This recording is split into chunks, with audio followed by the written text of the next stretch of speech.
Hello guys, welcome to our channel engineer being. इस video lecture में हम पढ़ेंगे ऑटो एनकोडर्स के बारे में। तो ऑटो एनकोडर एक तरीके का न्यूरल नेटवर्क होता है जिसको हम डीप लर्निंग में unsupervised learning and dimensionality reduction जैसे टास्क के लिए यूज करते हैं। जैसे कि हम इसको डायग्राम से देखते हैं पहले, फिर हम थ्योरी पढ़ेंगे ऊपर। तो सबसे पहला कॉम्पोनेंट होता है इसका एनकोडर, और जो सेकेंड कॉम्पोनेंट होता है वो होता है डिकोडर। एनकोडर का काम होता है डेटा को कंप्रेस करना। ये आपका इनपुट डेटा था, यहाँ से इनपुट डेटा गया, इसको उसने कंप्रेस करके लोअर डायमेंशन में यहाँ पर कन्वर्ट कर दिया और ये आपका बन गया एनकोडेड डेटा। और डिकोडर का क्या काम होता है, वापस से रिकंस्ट्रक्ट करना उस एनकोडेड डेटा को ओरिजिनल फॉर्म में। जैसा आपने इनपुट डेटा सेंड किया था वैसे ही रिकंस्ट्रक्ट करने की कोशिश करता है डिकोडर। और ट्रेनिंग इसी चीज की दी जाती है, ऑटो एनकोडर में इसी चीज की ट्रेनिंग होती है कि डिकोडर समझ पाए कि किस तरीके से उसको रिकंस्ट्रक्ट करना है डेटा को, कि वो ओरिजिनल डेटा जैसा ही दिखे। अब हम थ्योरी देखते हैं इसमें क्या लिखा है। ये तो हमने पढ़ लिया कि एक तरीके का न्यूरल नेटवर्क है जिसको हम अनसुपरवाइज्ड लर्निंग और डायमेंशनलिटी रिडक्शन जैसे टास्क में यूज करते हैं। तो डायमेंशनलिटी रिडक्शन क्यों बोला है, क्योंकि हम यहाँ पर कंप्रेस कर रहे हैं डेटा को, और कंप्रेस करके सिर्फ हम इंपॉर्टेंट फीचर्स ही रख रहे हैं। तो डायमेंशनलिटी रिडक्शन का मतलब क्या है कि फीचर्स को कम करना। सो डायमेंशनलिटी रिडक्शन टास्क में इसका यूज किया जाता है, और it is primarily designed to learn efficient representation of data by encoding it into lower dimension latent space. तो सबसे पहले एनकोड किया जाएगा इन द लोअर डायमेंशन और फिर डिकोड किया जाएगा to the original data space. और कहाँ का यूज होता है ये, डेटा कंप्रेशन में, डीनॉइजिंग में, फीचर लर्निंग में एंड एनोमली डिटेक्शन में। एक एग्जांपल देखते हैं जिससे हम ऑटो एनकोडर्स को और अच्छे से समझ सकते हैं। सपोज आपके पास है क्रेडिट कार्ड की ट्रांजैक्शन जिसमें आप ऑटो एनकोडर का यूज कर रहे हो। तो जो आपका एनकोडर है उसको आपने ट्रेन किया with the actual correct credit card transaction. आपने उसको लेजिटिमेट जो बिल्कुल ठीक थे, जिनमें कोई फ्रॉड नहीं था, उससे आपने ट्रेन किया। एनकोडर ने उनका इनपुट लिया, उनको कंप्रेस करा, और आपने डिकोडर को ट्रेनिंग दी कि किस तरीके से इन लेजिटिमेट कार्ड्स को वापस से रिकंस्ट्रक्ट किया जाता है। ठीक है, तो आपने एनकोडर को ये सिखाया कि जितने भी लेजिटिमेट आपके जो रियल क्रेडिट कार्ड्स हैं जिनमें कोई फ्रॉड नहीं है, उनको किस तरीके से रिकंस्ट्रक्ट किया जाता है। अब मान लो आपके पास कोई फ्रॉड क्रेडिट कार्ड आता है, तो उसमें क्या होगा, एनकोडर कंप्रेस तो कर देगा डेटा, लेकिन डिकोडर को फ्रॉड क्रेडिट कार्ड्स को किस तरीके से करेक्टली रिकंस्ट्रक्ट करना है वो नहीं आता। तो यहाँ पर जो रिकंस्ट्रक्शन लॉस होगा वो बहुत ज्यादा होगा, क्योंकि रिकंस्ट्रक्ट कर ही नहीं पाएगा डिकोडर, क्योंकि उसे पता ही नहीं है कि जो फ्रॉड ट्रांजैक्शंस हैं, फ्रॉड क्रेडिट कार्ड है, उसको किस तरीके से हमें रिकंस्ट्रक्ट करना है कि वो एक्चुअल जैसा दिखे। वो हमने सिखाया ही नहीं अपने मॉडल को ट्रेनिंग के टाइम पे। तो यहाँ पर जो रिकंस्ट्रक्शन लॉस है, यानी कि जो आपका एक्चुअल इनपुट था और जो रिकंस्ट्रक्टेड आपका डिकोडर ने दिया है डेटा, उसमें बहुत ज्यादा डिफरेंस होगा, उसमें लॉस बहुत से ज्यादा होगा। तो वहां से हमें पता चल जाएगा कि हाँ, यहाँ पे कुछ गड़बड़ है, यहाँ पे जो क्रेडिट कार्ड है वो ठीक नहीं है हमारा। तो इस तरीके से ऑटो एनकोडर काम करता है। आगे देखते हैं। आर्किटेक्चर में मैंने आपको बता दिया कि एनकोडर और डिकोडर होते हैं, थोड़ा थ्योरी पढ़ लेते हैं। Encoder network takes the input data and map it to the lower dimension representation, often called as encoding और लेटेंट स्पेस। तो वही मैंने आपको बताया कि ये लोअर डायमेंशन में कन्वर्ट करता है। कंप्रेस्ड रिप्रेजेंटेशन भी हम इसको कहते हैं इनपुट डेटा की। इसमें एक या एक से ज्यादा हिडन लेयर हो सकती है, और रेलो एक्टिवेशन फंक्शन का यूज करता है एनकोडर। डिकोडर में अगर हम पढ़े तो डिकोडर एनकोडेड रिप्रेजेंटेशन को वापस से रिकंस्ट्रक्ट करने की कोशिश करता है ओरिजिनल डेटा में। और जैसे एनकोडर में हिडन लेयर्स होती है, इसमें भी हो सकती है एक या एक से ज्यादा हिडन लेयर, और ये भी एक्टिवेशन फंक्शंस का यूज करता है। ऑब्जेक्टिव क्या है हमारा, the main objective of an auto encoder is to minimize the reconstruction error. तो हमारा मेन गोल क्या है कि जो भी डिकोडर रिकंस्ट्रक्ट करके हमें डेटा दे रहा है उसमें कम से कम एरर हो, यानी कि आपका जो ओरिजिनल इनपुट था और जो रिकंस्ट्रक्टेड आउटपुट दिया है डिकोडर ने, इनके बीच में डिफरेंस कम से कम हो, ये बिल्कुल सिमिलर दिखना चाहिए इनपुट जैसा।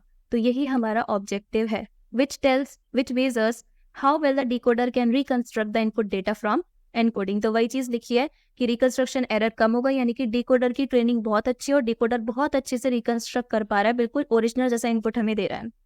कॉमन लॉस फंक्शन जो आप यूज कर सकते हो वो है mean square error and binary cross entropy. Next है training. Auto encoder are trained in an unsupervised manner. So unsupervised manner में इनको हम ट्रेन करते हैं, यानी कि कोई भी लेबल्ड डेटा का यूज नहीं करते। Training involves feeding input into the encoder, encoding it into the lower dimension and then decoding it back. तो ट्रेनिंग में भी ये चीज होती है कि एनकोडर कंप्रेस कर देता है डेटा और डिकोडर उसको वापस से ओरिजिनल फॉर्म में कन्वर्ट करता है। और फिर हम लॉस फाइंड आउट करते हैं कि जो आपका रिकंस्ट्रक्टेड डेटा है और जो आपका ओरिजिनल इनपुट है इनमें कितना डिफरेंस है। इसी चीज को तो हम लॉस कह रहे हैं और ये लॉस कम से कम होना चाहिए, यही हमारा गोल है। फिर आते हैं आपके पास कुछ वेरिएशंस ऑफ ऑटो एनकोडर। तो पहला वेरिएशन है denoising encoder, trained to remove noise from data by corrupting the input and reconstructing the clean data. तो नॉइज हटाने के लिए हम इस ऑटो एनकोडर का यूज करते हैं। बेसिकली जैसे आप एक एग्जांपल ले सकते हो, जो आपके पास ब्लर इमेजेस होती हैं, तो ब्लर इमेजेस को करेक्ट करना, यानी कि उसमें जो पिक्सेल्स ब्लर हो गए हैं जिनकी वजह से ब्लर दिख रही है इमेज, उसको दोबारा से ओरिजिनल फॉर्म में रीस्टोर करना, तो वहां पर हम यूज कर सकते हैं डीनॉइसिंग ऑटो एनकोडर का। सेकेंड है आपके पास sparse auto encoder. It encourages the network to learn sparse representation which can be useful for feature learning and dimensionality reduction. तो यहाँ पर हम मॉडल को एनकरेज करें कि वो स्पार्स रिप्रेजेंटेशन समझे। अब स्पार्स का क्या मतलब होता है? इसका मतलब ये होता है कि मोस्ट वैल्यूज जो है ना वो 0 हो आपके डेटा में। अब यहाँ पर क्या है कि हम मॉडल को इस तरीके से ट्रेन कर रहे हैं कि वो कम फीचर्स के साथ भी करेक्ट प्रिडिक्शंस करे, या फिर हम इसको ये कह सकते हैं कि लेस नंबर ऑफ न्यूरॉन्स के साथ मॉडल आपका बिल्कुल ठीक काम करे। तो न्यूरॉन्स क्या है? वो फीचर को ही तो रिप्रेजेंट कर रहे हैं, तो हम कम फीचर्स के साथ ही सही प्रिडिक्शन करना सिखा रहे हैं अपने मॉडल को इन स्पार्स ऑटो एनकोडर। नेक्स्ट आता है variational auto encoder. introduces probabilistic elements in the latent space, allowing for the generation of new data samples and improved data compression। तो वेरिएशनल नाम से पता चल रहा है कि वेरिएशन ऑफ डेटा देगा आपको। जैसे कि आपका डेटा रिलेटेड टू इमेजेस है, उसमें इमेजेस सपोज कैट की हैं, तो आप वेरिएशनल ऑटो एनकोडर की हेल्प से और इमेजेस को जनरेट करवा सकते हो जो सिमिलर दिखेंगी कैट के। तो इस तरीके से सिमिलर डेटा जनरेट करने के लिए यूज होता है। इसको आप डेटा ऑगमेंटेशन जैसे टेक्निक में यूज कर सकते हो, जहां पर हम सिंथेटिक डेटा खुद बनाते हैं, तो वहां पर इसका यूज हो सकता है। नेक्स्ट है कॉन्वोल्यूशनल ऑटो एनकोडर। इसको इमेज डेटा के साथ काम करने के लिए बनाया गया है और इसमें एनकोडर और डिकोडर दोनों में ही कॉन्वोल्यूशनल लेयर्स होती हैं।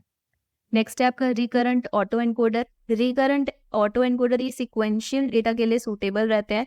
जैसे कि मान लो स्टॉक प्राइस को प्रिडिक्ट करना है, स्टॉक प्राइस प्रिडिक्शन में आप इसको यूज कर रहे हो, तो वहां पर मल्टीपल डेज का पैटर्न ऑब्जर्व करना पड़ेगा ना, तभी तो स्टॉक के प्राइसेस को आप प्रिडिक्ट कर सकते हो। तो ये क्या एक तरीके का सिक्वेंशियल डेटा है कि आपको काफी दिनों तक डेटा को ऑब्जर्व करना पड़ेगा, सीक्वेंस देखना पड़ेगा, पैटर्न देखना पड़ेगा क्या चल रहा है स्टॉक मार्केट में, तभी आप प्राइस को प्रिडिक्ट कर सकते हो। तो इस तरीके की चीजों में रिकरेंट ऑटो एनकोडर का यूज किया जाता है। नाउ यहाँ पर वर्किंग लिखी है कि किस तरीके से काम करता है, तो वही जो मैंने ऊपर एक्सप्लेन किया है सेम चीज यहाँ पर लिखी है। तो एक बार रीड आउट कर लेते हैं। इनपुट डेटा, तो न्यूमेरिकल डेटा को एज एन इनपुट ले सकता है। डेटा इनपुट इमेज की फॉर्म में हो सकता है, ऑडियो के फॉर्म में, टेक्स्ट के फॉर्म में, या कोई भी दूसरी न्यूमेरिकल रिप्रेजेंटेशन के फॉर्म में एनकोडर इनपुट ले सकता है। एनकोडर का काम क्या है कि लोअर डायमेंशन में कन्वर्ट करना अपने इनपुट को। डिकोडर का काम क्या है? उसको रिकंस्ट्रक्ट करना, जो आपका कंप्रेस्ड रिप्रेजेंटेशन है उसको वापस से ओरिजिनल फॉर्म में रिकंस्ट्रक्ट करना। उसके बाद आप क्या करोगे? लॉस फंक्शन कैलकुलेट करोगे। किसमें? जो आपका रिकंस्ट्रक्टेड डेटा है और जो आपका इनपुट डेटा था, इनके बीच में क्या डिफरेंस है, तो वो आप लॉस फंक्शन के थ्रू कैलकुलेट करोगे। And the model then adjust its weights and biases through numerical optimization technique to minimize the loss. और लॉस को मिनिमाइज करने के लिए क्या करता है मॉडल? वेट्स एंड बायसेस को एडजस्ट करता है। सो गाइस, ये था आपका ऑटो एनकोडर और उसके कुछ वेरिएशन और किस तरीके से वो काम करता है।